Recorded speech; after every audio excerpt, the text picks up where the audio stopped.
Pirámides, templos, tumbas. Estas maravillas antiguas prometen secretos aún mayores ocultos bajo las arenas de Egipto. Ahora, la ciencia más puntera decodifica por fin la misteriosa tierra de los faraones. Con la tecnología moderna, empezamos a vislumbrar cómo vivían los antiguos egipcios y la forma en que morían. En esta ocasión, los misterios tras la genialidad egipcia. ¿Pueden explicar los científicos estas extrañas marcas en el desierto vistas desde el espacio?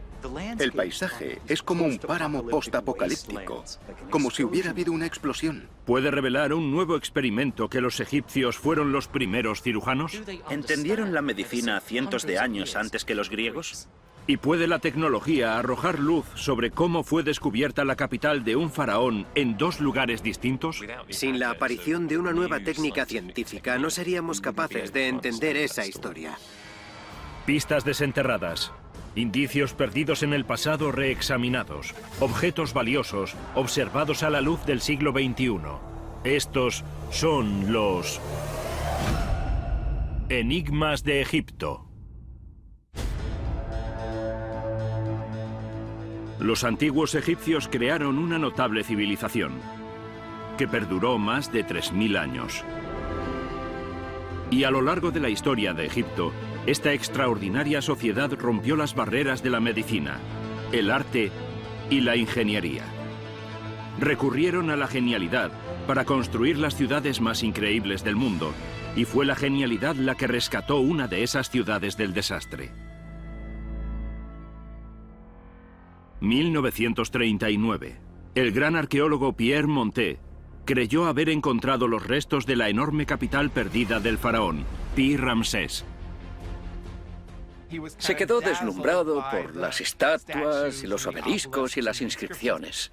Más tarde, en el año 2000, los resultados de un proyecto de escaneos magnéticos pareció deshacer la teoría de Montet. Muestran la ubicación de la ciudad a más de 30 kilómetros. ¿Cómo pueden estar relacionados estos dos lugares separados por tantos kilómetros? Tanis, al noroeste del delta del Nilo. El arqueólogo francés Pierre Montet se maravilla ante los increíbles monumentos descubiertos, todos dedicados a uno de los faraones más importantes. A su alrededor no deja de ver monumentos dedicados a Ramsés II. Su nombre y su imagen están por todas partes. Durante 30 años se creyó que Montet había encontrado la capital perdida de Pi-Ramsés, hasta que los expertos cuestionaron sus hallazgos. En realidad no intentó confirmarlo basándose en la cerámica, en pequeños detalles que nos dirían científicamente la datación del lugar. A finales de los 60, los arqueólogos empezaron a examinar los pequeños objetos encontrados en el lugar. Sorprendentemente, ninguno es de la época de Ramsés II. Son de 1000 años antes de nuestra era, 2 siglos después de su reinado. Ahora los arqueólogos se preguntan si el gran Montet se habría equivocado. Algunos llegaron a la conclusión equivocada de que esa era la ciudad.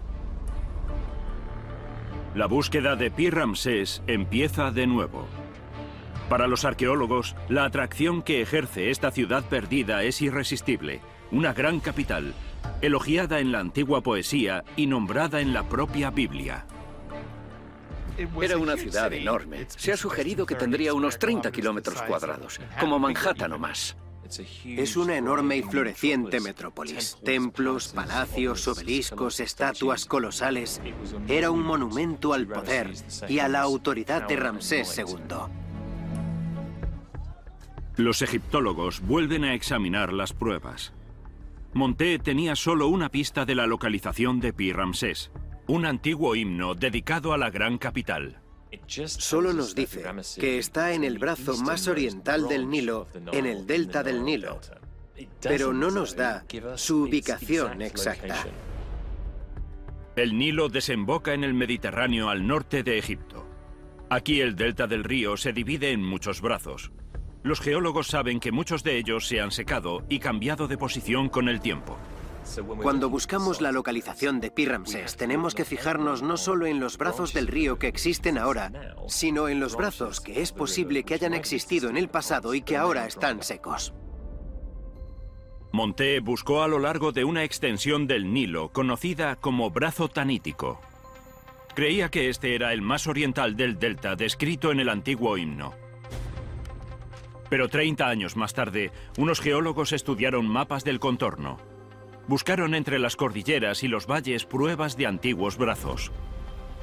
Se sorprendieron al descubrir otro brazo seco del delta del Nilo, incluso más al este, el Brazo Pelusíaco, a 30 kilómetros de Tanis, cerca de la ciudad moderna de Cantir. 1970. Los arqueólogos empiezan a excavar cerca de la ciudad, descubriendo miles de pequeñas pero cruciales pistas. La cerámica encontrada en la zona se remonta a la época de Ramsés II. Los restos y los objetos de la vida diaria son los que te cuentan la verdadera historia. Ahora, los egiptólogos se hacen una pregunta intrigante. ¿Podrían ser estos pequeños hallazgos pruebas de que la ciudad de Pi-Ramsés está a 30 kilómetros de donde Monté creía? Entonces, hacen otro hallazgo extraordinario. Lo más intrigante es que tenemos pruebas de una estatua colosal de Ramsés II en el campo de un granjero, y esto lleva a los arqueólogos a querer investigar más ese lugar. Otra pista que indica que podría ser Pi-Ramsés. Los arqueólogos necesitan investigar en profundidad. Utilizan magnetómetros de mano para llevar a cabo el escaneo subterráneo más grande en la historia de la egiptología. Los resultados son impresionantes. Apareció una capital antigua entera, casi al instante. Una red de antiguas calles y cimientos de edificios, todos de la época de Ramsés II. Pero hay un problema. Si los cimientos de la capital están aquí, en Cantir, ¿por qué Monté descubrió los grandes monumentos de Ramsés II a 30 kilómetros en Tanis? Una vez más, los cambios a largo plazo en el delta del Nilo podrían tener la clave. El brazo en el que estaba ubicada Pi-Ramsés, el brazo pelusíaco, se empieza a llenar de fango a medida que sube. Así que al final eso hace que ya no sea un buen puerto. Sin un río que fluya, la ciudad no podría prosperar. El puerto ya no podía usarse. No había manera de que el comercio llegase hasta allí. Así que la ciudad fue a menos debido a la falta de ingresos.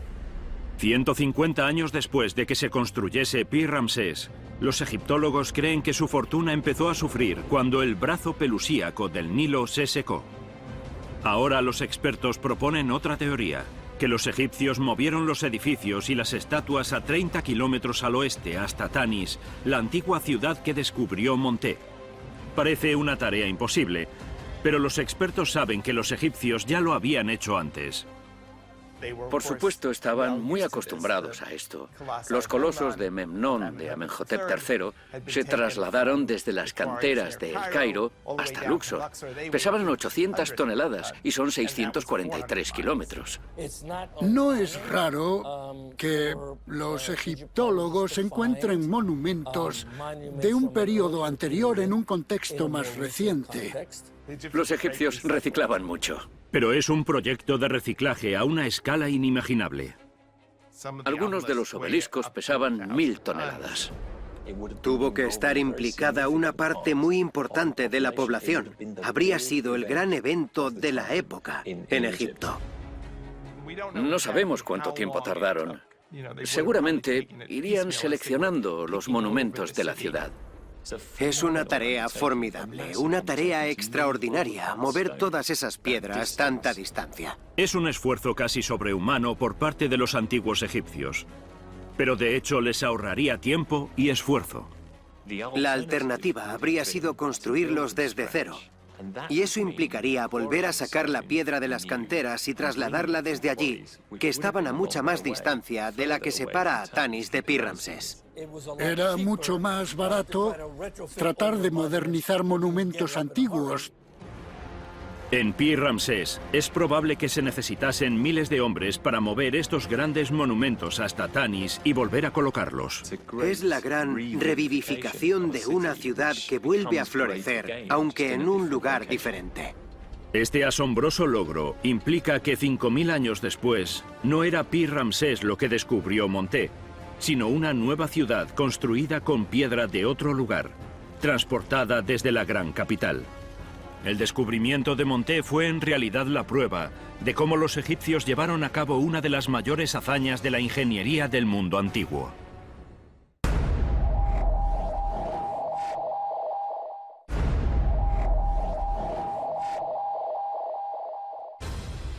Los grandes monumentos de la capital de Ramsés siguen en pie en Tanis en la actualidad.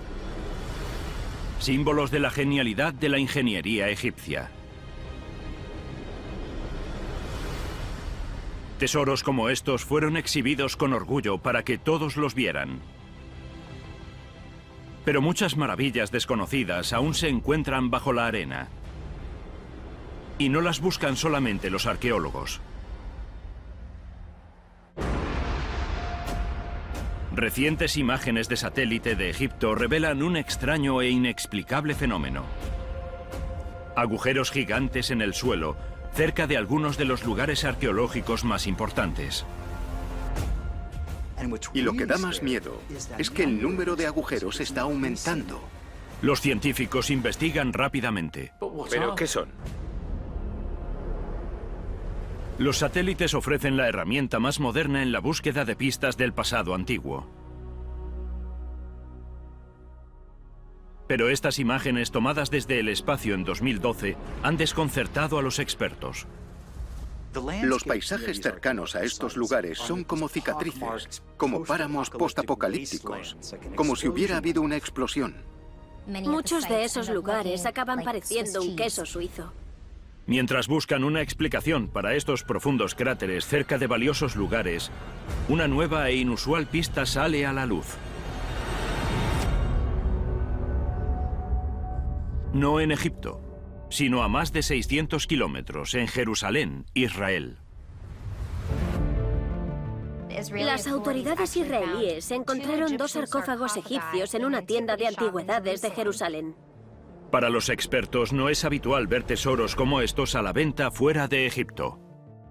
No es algo inaudito que se vean objetos egipcios de Israel.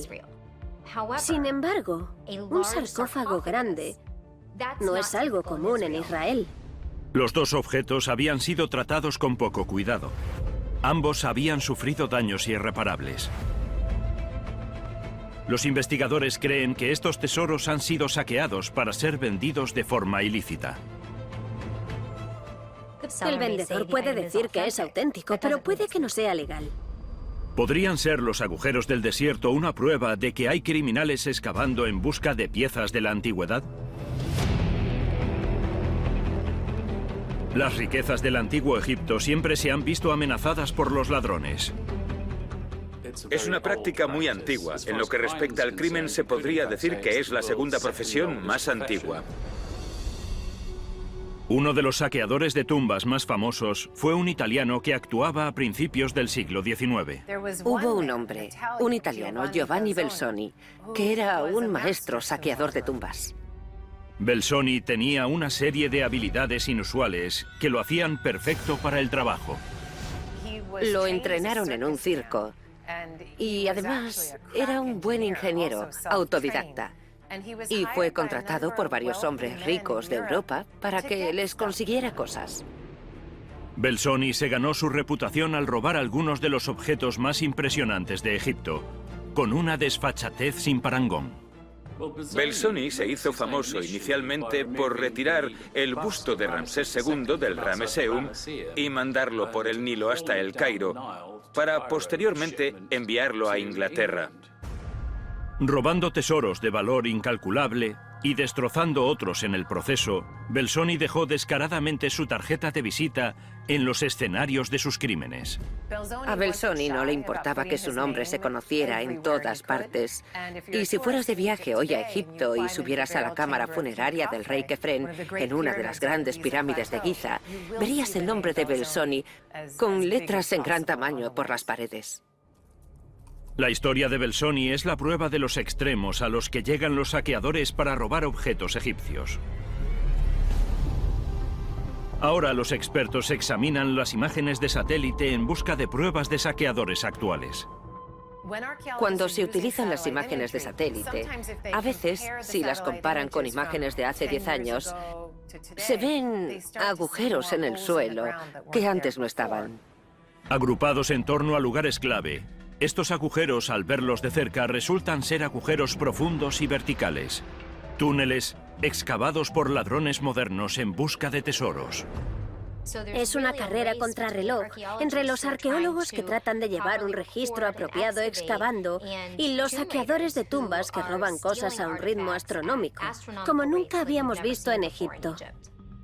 Pero ¿por qué un pico tan grande en las excavaciones ilegales? Muchos creen que tiene que ver con la revolución egipcia que tuvo lugar en 2011. La inquietud entre la población duró años. Ahora los expertos creen que algunos lugares importantes fueron saqueados durante el caos.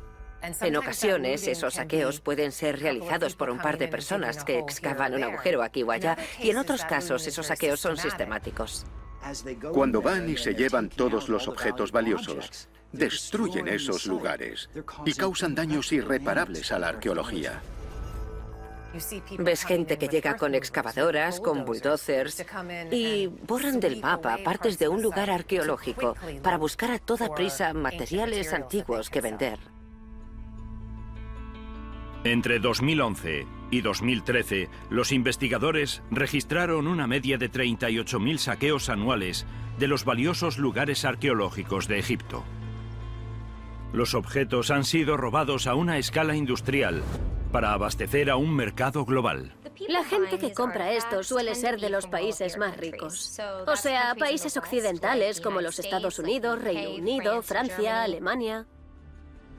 Es un comercio que preocupa a los arqueólogos. Pero mientras haya gente dispuesta a pagar por artículos robados, siempre habrá gente dispuesta a robarlos.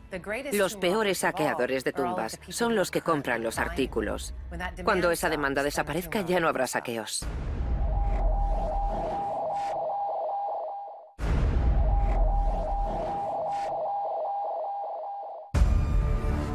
Las cámaras funerarias del antiguo Egipto están adornadas con escenas exquisitamente compuestas y pintadas por hábiles artesanos.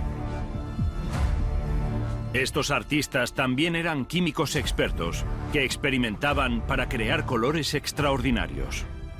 Solo ahora, la ciencia moderna empieza a entender sus ingeniosas fórmulas y a descubrir algunas propiedades sorprendentes.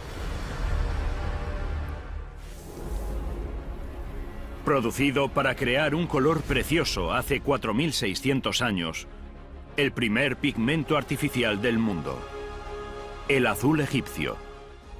El azul egipcio fue extraordinariamente importante en el mundo antiguo. Sorprendentemente, los investigadores creen que este material podría tener la clave para revolucionar la ciencia forense. ¿Podría utilizarse el azul egipcio para resolver crímenes del siglo XXI?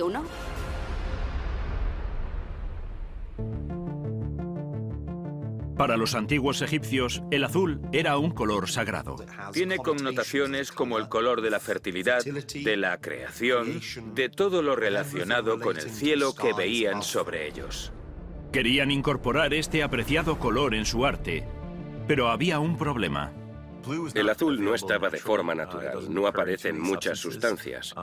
Los rojos, los amarillos, son comunes entre varios tipos de pigmentos, pero el azul es difícil de crear.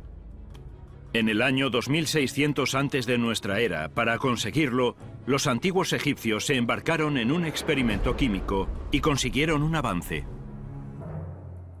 Creo que podemos decir que los egipcios eran unos químicos fenomenales en el mundo antiguo y claramente experimentados. Los egipcios encontraron la manera de crear el azul egipcio utilizando sustancias de su entorno. Básicamente arena, cobre, calcio, son sustancias muy comunes. Bolas de la mezcla se colocaban en jarras de arcilla y se introducían en hornos que se calentaban a 1000 grados centígrados. El producto final se amasaba cuidadosamente y ya tenían el primer pigmento artificial del mundo. Su nombre químico es tetrasilicato de calcio y cobre. El color es un azul llamativo. Eran increíblemente ingeniosos y básicamente no había un problema que no pudieran resolver a base de tenacidad y la utilización de los recursos que tenían. Este color llamativo sorprendió al mundo antiguo. Pero ahora, miles de años más tarde, son las cualidades ocultas del azul egipcio las que emocionan a los científicos forenses. Hace siglos, relieves como estos fueron pintados con el famoso pigmento. El color ha desaparecido a simple vista, pero utilizando cámaras infrarrojas y con las condiciones de luz apropiadas, los restos del pigmento aparecen con un brillo deslumbrante y luminiscente. Esta pintura, que tiene miles de años, sigue apareciendo con la ciencia moderna. A pesar de las diferencias de temperatura, niveles de oxígeno, condiciones lumínicas, esta sustancia aún se encuentra después de miles de años. Los antiguos egipcios, al crear este color azul que tanto deseaban obtener, se tropezaron en realidad con algo extraordinariamente duradero.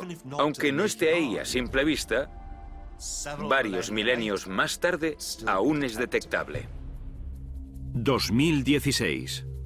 A un equipo de investigadores de la Universidad de Curtin, en Perth, Australia, se le ocurre una idea.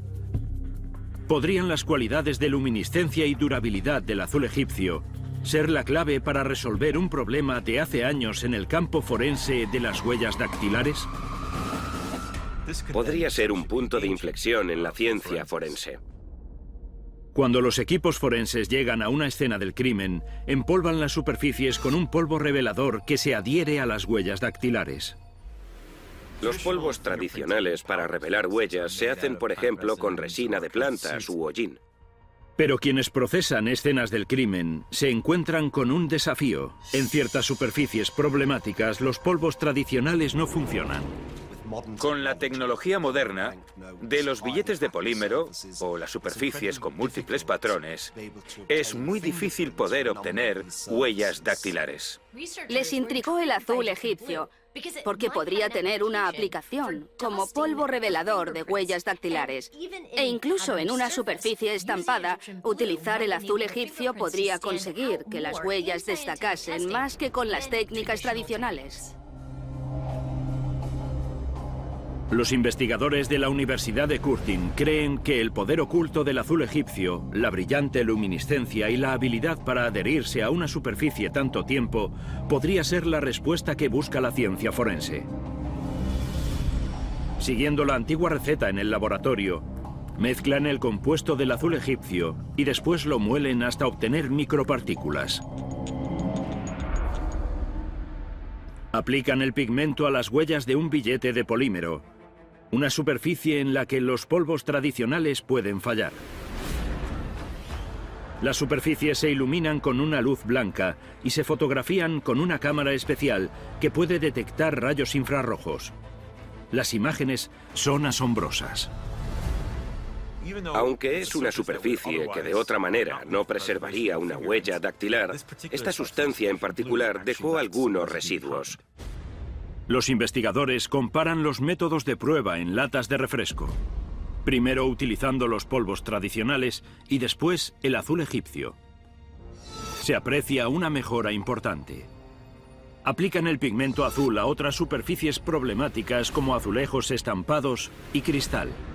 Las huellas son increíblemente claras. Es increíble. Aunque no sean visibles a simple vista, brillan con la luz infrarroja. La cualidad luminiscente del pigmento, junto con la capacidad de retener esa luminiscencia durante siglos, demuestra que podría tener un impacto enorme en los cuerpos de seguridad. Lo que me parece absolutamente increíble es el hecho de que la tecnología antigua, a través del pigmento azul egipcio, se esté usando ahora en el siglo XXI. Es impresionante pensar que el azul egipcio podría usarse para atrapar criminales pronto. En la antigua ciudad egipcia de Amarna, unos arqueólogos holandeses descubrieron los restos de una mujer de la antigüedad. Unida al cráneo, una llamativa masa multicolor de cabello trenzado. De repente gritó, ¡mira! Tiene extensiones en el pelo. El cuerpo es básicamente un esqueleto, pero el cabello sobrevivió y está peinado con unas extensiones alucinantes. El equipo está desconcertado. ¿Cómo pudo sobrevivir el cabello cuando los cuerpos se habían descompuesto? ¿Y cuál es el significado del cabello trenzado y decorado? ¿Era algo singular? ¿Era algo con un significado especial? Hay mucho misterio. 2014. El equipo de investigadores examina este extraño esqueleto en la tumba. El cuerpo de la mujer se descubre en un agujero en el suelo, una tumba corriente en la arena. Descubren que los restos de la mujer no están solos. Desentierran un enorme cementerio, incontables y humildes tumbas llenas de gente pobre. Resulta evidente que esta mujer no es un ejemplo aislado, sino que hay otros, cientos de cuerpos más. Tumba tras tumba, encuentran piezas de pelo similares unidas a los cráneos de los cadáveres. Cabeza tras cabeza, persona tras persona, mujer tras mujer. Todas tenían extensiones. Avisan a unos expertos en huesos para examinar los esqueletos. Buscan pistas que puedan ayudar a explicar la presencia del cabello. 1346 antes de nuestra era. La ciudad de Amarna se construye como la capital eterna del faraón Akenatón. Ahora los arqueólogos encuentran pistas que sugieren que los habitantes de la ciudad tuvieron una vida de trabajos forzados. De los restos se deduce que tuvieron una vida muy dura. Podemos ver que tenían unos brazos muy fuertes, que tenían músculos muy trabajados. Podemos ver en las columnas que están dañadas, que cargaban con cosas muy pesadas. Muchas de estas personas tenían problemas graves de salud. Estas mujeres eran la mano de obra que mantenía en marcha la ciudad. En la muerte, los trabajadores se encuentran enterrados juntos en un cementerio enorme.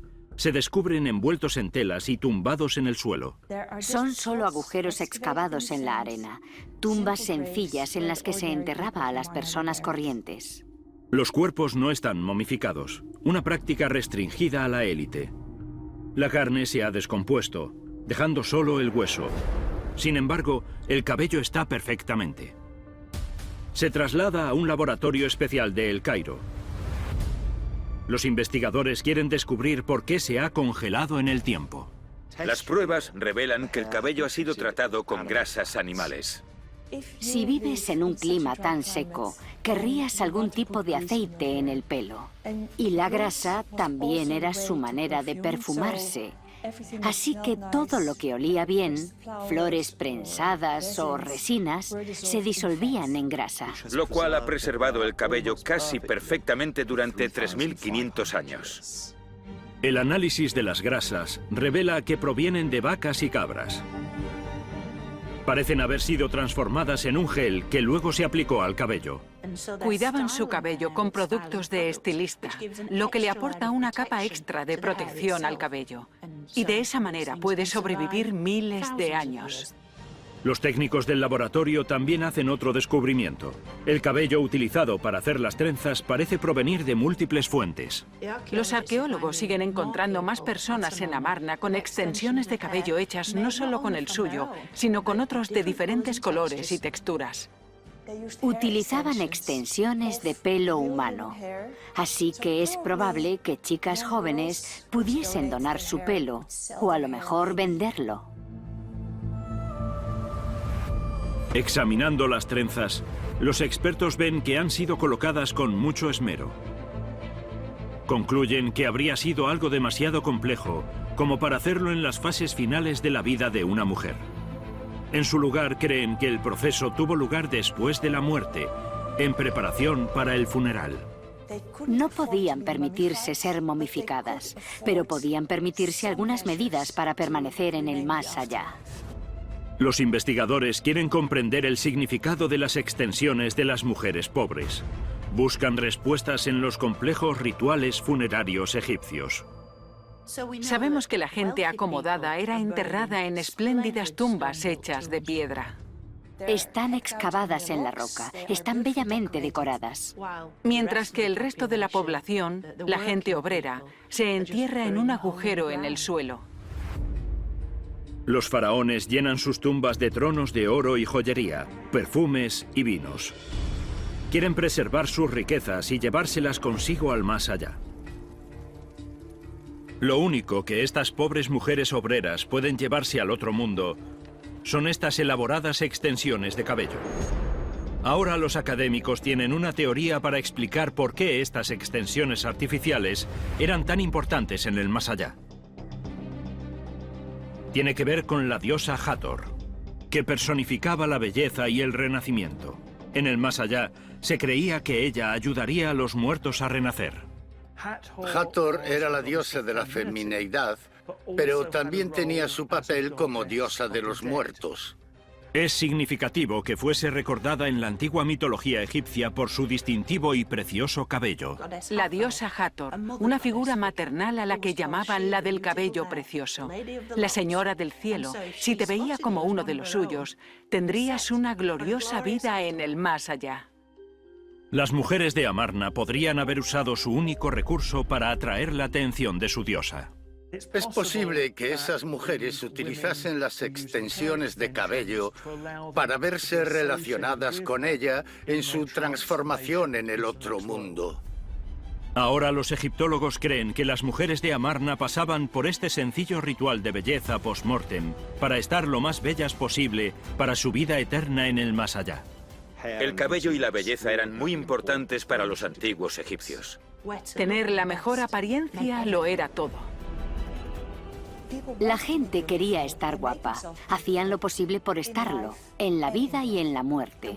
La manera en la que querían vivir, en el más allá, era la manera en la que eran enterrados. Las trabajadoras pobres de Amarna no tenían las vastas riquezas que llenaban las tumbas de los faraones. El poco dinero que tenían lo utilizaban para comprar una peluca o unas bonitas extensiones para conseguir que la diosa Hathor las reconociese y les diese la bienvenida al otro mundo.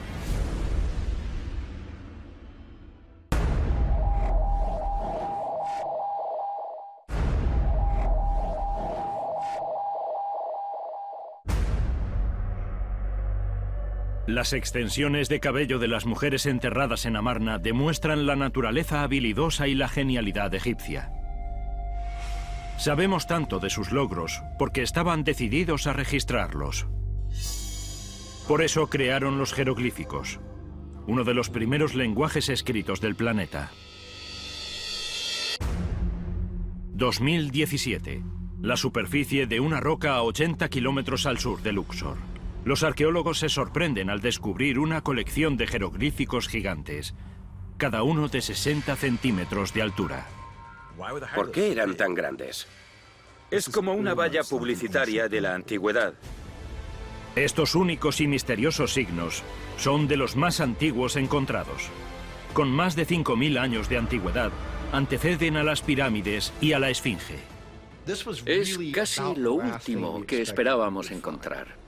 La tarea de los expertos es descifrar estos símbolos antiguos y revelar el mensaje de la antigüedad. ¿Qué intentan decirnos estos jeroglíficos? 30 metros por encima de un antiguo cruce de caminos, cerca de la aldea egipcia de El Hawi. Un equipo de la Universidad de Yale, liderado por el profesor John Darnell, examina los jeroglíficos más antiguos encontrados a esta escala. Es grande, está en el exterior, es un espacio público, está mirando desde arriba hacia esos caminos. Está ahí para que la gente lo vea desde lejos. Estos misteriosos jeroglíficos se remontan al nacimiento del lenguaje, alrededor del año 3200 antes de nuestra era. 3 de ellos representan aves. 2 enormes cigüeñas, espalda contra espalda. Entre ellas y ligeramente por encima, tenemos un ibis. El profesor Darnell reconoce estos símbolos al instante. Esa disposición evoca el horizonte para los egipcios. Las dos colinas del horizonte con el sol surgiendo entre ellas. El ciclo solar. Estamos bastante seguros de que es una representación del poder cósmico. El ciclo solar es la salida y la puesta del sol cada día. Afecta a esta vida y afecta al más allá. La religión del antiguo Egipto, su base, es una religión solar. El poder cósmico y el ciclo solar. Las primeras pistas del significado del mensaje en la roca. Pero para el ojo inexperto, los restos de los jeroglíficos son más difíciles de descifrar. Armado con el conocimiento en inscripciones y de la primera iconografía egipcia, el profesor Darnell ya ha visto antes este jeroglífico. En 1995, en Jebel Houthi, a 40 kilómetros al noroeste de Luxor, él y su equipo hicieron otro hallazgo increíble.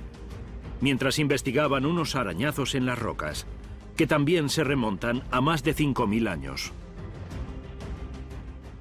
El tablero de escorpión es arte rupestre, con unas anotaciones de los primeros jeroglíficos. Parece remontarse a la misma época que la inscripción de El Hawi. El tablero del rey escorpión muestra al rey escorpión en batalla. El rey escorpión fue el primer rey del unificado Alto Egipto. Además de esta figura del rey, se puede identificar un símbolo familiar. Los símbolos encontrados en el tablero de escorpión eran similares a los encontrados por el equipo de Yale. El mismo signo aparece también en el tablero. El profesor Darnell tiene una teoría sobre qué es este símbolo tallado en las dos paredes de la misma época. El signo de la cabeza de un toro en un poste es idéntico. Una pista de qué representa el toro llega en la forma de uno de los objetos más icónicos del antiguo Egipto, que también se remonta a hace más de 5.000 años. La paleta de Narmer. La conocida como paleta de Narmer está ornamentada con imágenes que parecen mostrar la unificación de Egipto por un rey.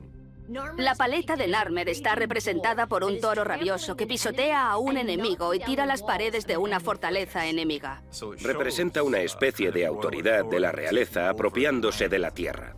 Es evidente que en el Egipto de hace 5.200 años, la figura de un toro simbolizaba al líder de la realeza. El toro es un símbolo de poder. Podemos decir que el símbolo del toro representa al gobernante, al faraón de Egipto. Ahora, los jeroglíficos más antiguos del mundo de este tamaño, en la pared de roca de El Hawi, ya tienen todas las piezas y el profesor Darnell puede revelar el mensaje de la antigüedad. Parece ser que hay un mensaje de que ahora hay una autoridad central. Ahora hay un foco para la actividad religiosa.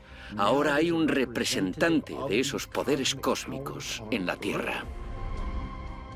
El rey demuestra su absoluta autoridad a sus súbditos. Lo que se anuncia en esa valla publicitaria es el poder y el control de la realeza. El rey es el que está en realidad a cargo del ciclo solar. Eso le convierte en Dios. En el año 3200 a.C., este mensaje fue tallado en los enormes jeroglíficos, para que a cada viajero que hiciese una pausa en el camino no le quedase ninguna duda de quién tenía el control total, tanto en la tierra como en el cielo que lo rodeaba: el faraón.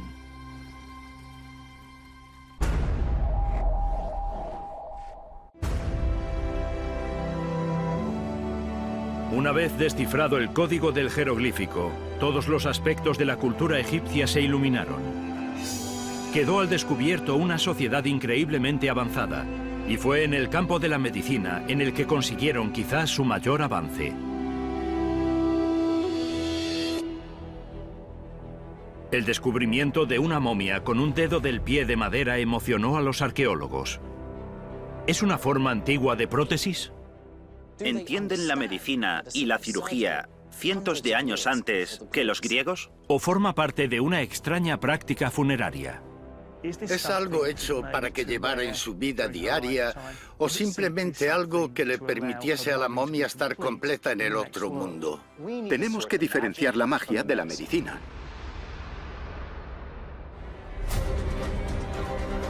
Este curioso objeto fue descubierto en una tumba al oeste de Luxor.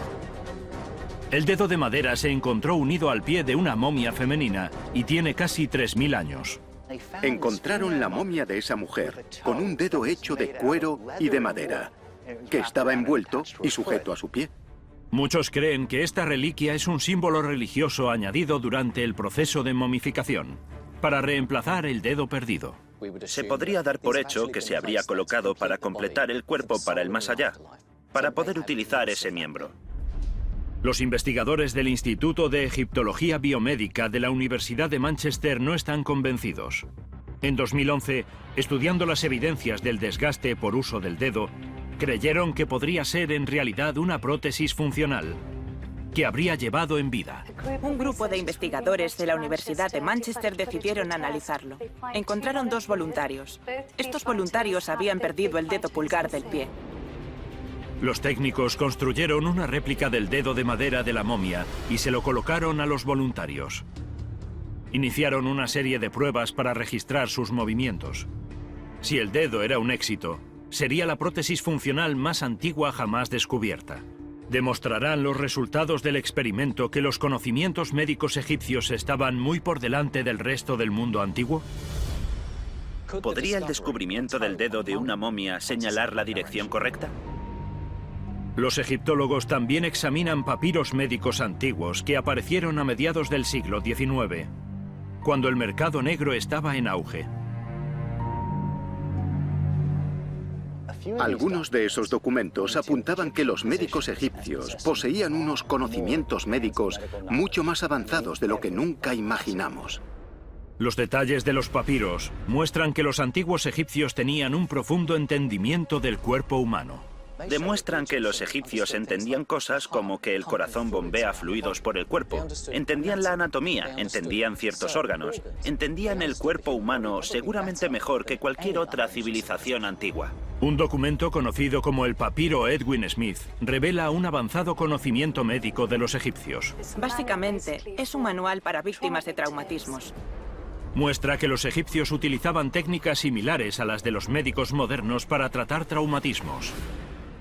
Los egipcios tenían un buen conocimiento de la práctica de la medicina, de la cirugía, sobre todo en lo relativo a la ortopedia y daños en los huesos. Si la herida era profunda, entonces la cosían. De hecho, eran muy buenos cosiendo heridas. Los expertos se dan cuenta de que utilizaban herramientas comparables a las que se utilizan en la cirugía moderna.